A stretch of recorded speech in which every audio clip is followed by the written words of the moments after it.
Hey guys, and welcome back to Battlefront updates and some more Star Wars Battlefront 2 news. The May 4th event for Princess Leia is now live, and it's actually quite important that you pay attention to it right now, because I thought it was not going to be exclusive to this event, but the skin is actually going to be exclusive. So if you miss out on this window, you will never be able to get this skin. Potentially sometime in the future, but you will not be able to get it for crystals and credits. So how does this work? Well, first of all, the actual objective of this event is that we collectively as a community should capture 4 million command posts in capital supremacy, and the duration for this is May 1st to May 6th. And as of recording this video, the event has been live for 17 hours, and as you can see, it's already closing in on 1 million command posts, which means that by the end of the first 24 hours we might be sitting at 1.2, 1.3 million, and therefore I would imagine it will take roughly 3 days in total to hit this goal. And the way you claim this actual prize is that once we have completed this as a community, you will simply have to log into the game and you will get a rewards crate, and this will be available from the point that we finish the 4 million command post to midnight on May 6th Swedish time, which is 12 AM CET, 7th of May 2019 to be more specific.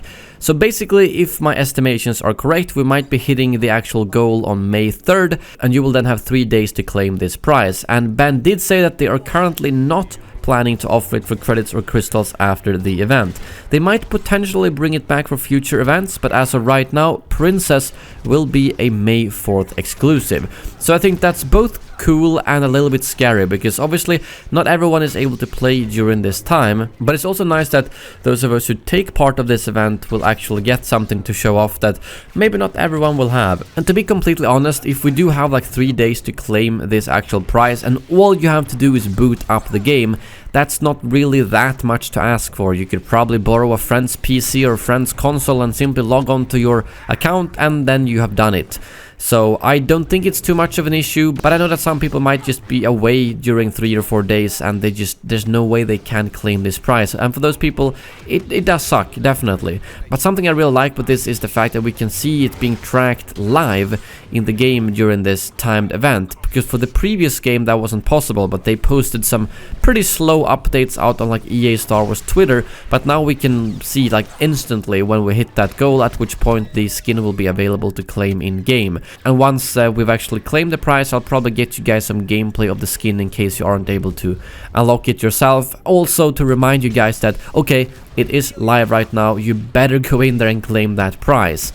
But yeah, it seems like we're easily gonna hit this goal, and they probably picked 4 million because they knew that was gonna be roughly in the middle of this duration, which gives us enough time to claim the prize once we have unlocked it. Get into the game, play some capital supremacy, help us all hit this goal, and in about 2 days time we should be able to see the Princess Leia skin in action. Also, literally as I was recording this video, a new article popped up on the Battlefront 2 website where Manuel, one of the designers of capital supremacy and the Battlefront 2 overall, talked a little bit about both capital supremacy and some heroes versus villains changes. For the capital supremacy part, they talk a little bit about the mindset about the actual game mode, which is mostly things we've heard before, but also they bring up some interesting things that they can tweak server side, such as the number of reinforcements, the time it takes to override a capital ship's doors, and other things like that to simply balance the game mode without having to have a client patch, which is always good that they bring more and more stuff to the server side.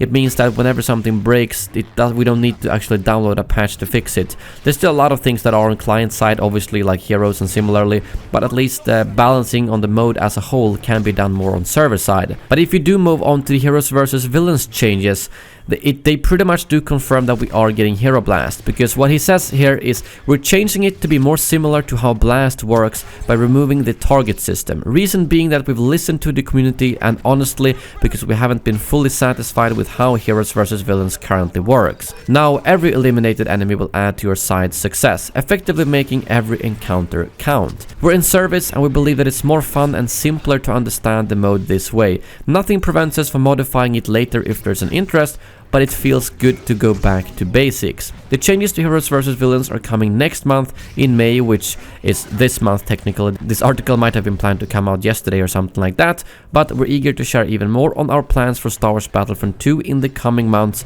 Make sure to watch this space to not miss out any of it. So that does indeed sound good. I mean, Hero Blast is something a lot of people have been requesting. I personally thought they would still gonna have some type of objective in there to not make it into Blast, but I guess technically we've never really had Hero Blast. The Hero Blast of the first Battlefront game was never officially released and was only available through a mod, but was a really fun mode. So I'm curious to see how this is gonna play out and if there's gonna be any issues popping up. And similarly, but at least you don't have to worry about Boba Fett camping at the back of the map because he can't be the target anymore, which means you can go and kill anyone else and still be good for your team. So it's gonna be interesting to see how this plays out later in May when it actually goes live. But that's all I've got for you today. Thank you very much for watching, and as always, may the Force be with you.